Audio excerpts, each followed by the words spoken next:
الثانية هي وصفة تبييض الجسم وكل مناطق.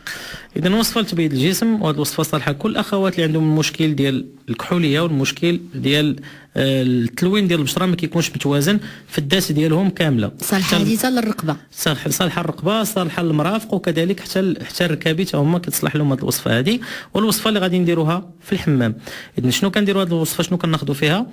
بودره الفواكه الجافه معلقه كبيره، الطين الابيض معلقه صغيره، الغسول العادي الغسول الطبيعي معلقه صغيره، زيت زيتون نص كاس صغير، والخرقوم بلدي معلقه كبيره.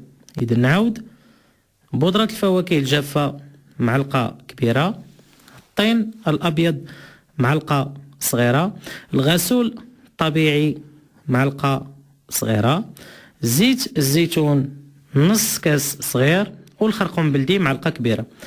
غنخلطوا هاد المكونات كاملين في الخلاط الكهربائي، وكنحافظوا على هذا الخليط هذا في الثلاجه، وكنوليو كنهزوا 3 المعالق كبار من هذا الخليط، وكنخلطوها ب4 ديال المعالق كبار ديال الصابون البلدي، وكندهنوا به في الحمام لداخل. كنخليوه مده ديال 4 ساعات، ومن بعد كنحكوه بالطريقه التقليديه المغربيه.